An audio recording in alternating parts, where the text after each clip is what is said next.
O yan mga boss, from Santa Mesa, Manila, Barako 1 Tribal. I-convert natin to sa 6 speed. So dito mga boss, paano nga ba ginagawa? O doon sa hindi pa relate mga boss, pinapalitan niya ng isang set na transmission. Yung stock mga boss, yung 4 speed, papalitan niya ng isang set na transmission ng 6 speed pang KMX transmission yung ginagamit natin. So ito mga boss yung stock. So 4 speed yan. Dun nga pala mga boss, sa mga nagtatanong no, kung magkano ang gagastusin, 11,000 to mga boss. Pero maglaan din kayo ng mga minsan, kasi pagbukas ng makina ay may mga makikita tayo na na pwede pang palitan, kaya maglaan pa rin kayo ng budget para doon. Yan, 6 speed yan mga boss, yung transmission na yan. Yan yung ikakabit natin. So sabi ko nga, yung bearing yung bago yon, bago natin, kasi syempre ilang taon na rin naman, papalitan na rin yung crank bearing mga boss. Kaya yung budget mga boss sa 11K, mag additional pa kayo or mag extra pa kayo ng dala, kasi minsan nga may sumasabay na pyesa na papalitan. And dito mga boss, na settings na natin yung transmission. So yan, 6 yung cambio mga boss. Di ba mga boss, 6. So yon, yan yung tunay na mabilis, yan yung tunay malakas, high and low. And dito nga pala mga boss, ito'y naka 520 na sprocket set. Ngayon, medyo kinukulang pa raw si boss, kaya nag-decide siya na magpa-convert ng 6 speed. Yan. So tinetesting natin mga boss yan bago natin takbo. So ito mga boss, smooth naman yung kanyang shifting. So yan, ang combination nito ay 1338 na sprocket mga boss. So ipapabalik natin sa 1444 na 428 520 yan mga boss. Ay medyo hirap, hindi magamit yung 6 talaga sa ganyang kombinasyon. So yan, 1338 mga boss. Kaya yon, sabi ko nga, naandun pa naman daw yung 1444, yon ibalik na lang. So dito mga boss, testing natin.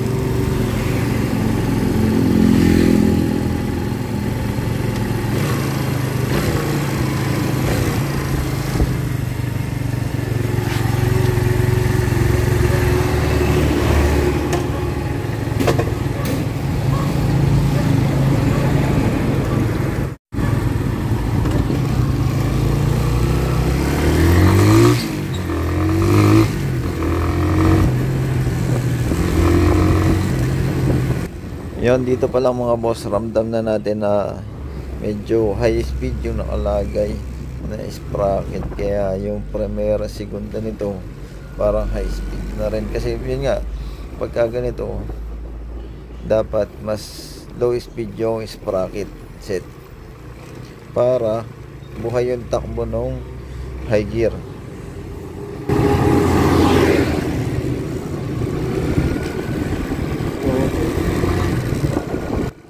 Yan, dito pa lang kasi sa testing, pag pindot mo ng throttle, maririnig mo parang tumutupi.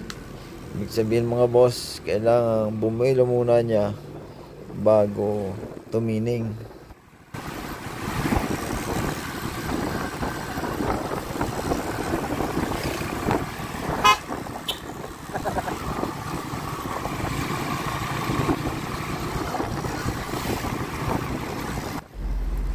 And yun, hindi natin matitesting to ng top speed mga boss, kasi yun nga, pagdating to na 6 medyo hirap tong pumatak, hindi to titining. Siguro yung mga kinta nito doon siya matinig, kaya magbabago ng kombinasyon ng sprocket.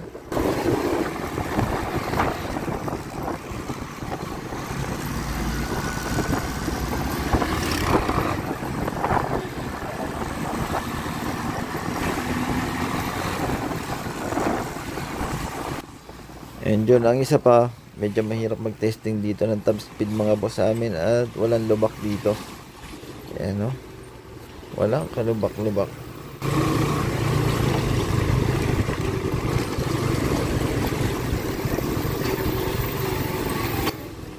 And yun mga boss, sa lahat ng mga nakapasyal dito sa amin, naranasan nyo naman mga boss ang magandang daan, no? Yan, simentado yan, pero rough road.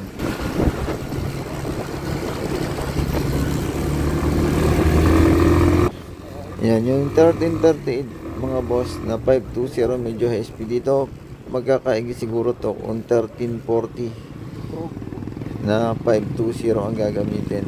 So yan, matatap speed yan mga boss dito sana kung maganda yung kalsada. So dito mga boss, acceleration na lang muna ang testingin natin kasi wala maigli yung kalsada.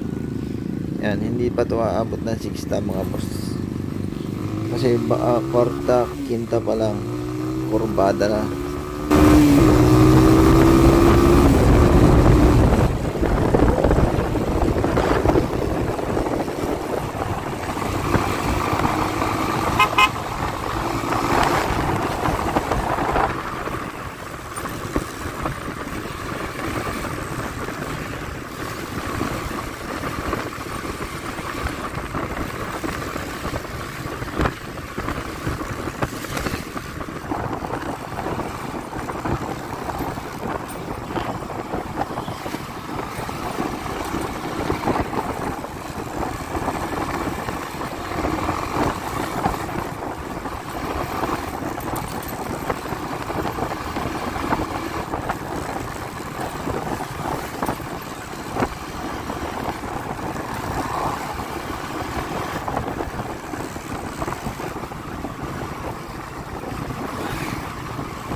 Tag dito, no?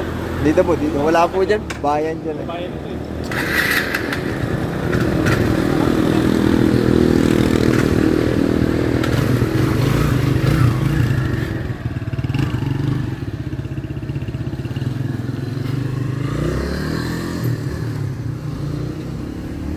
Itik.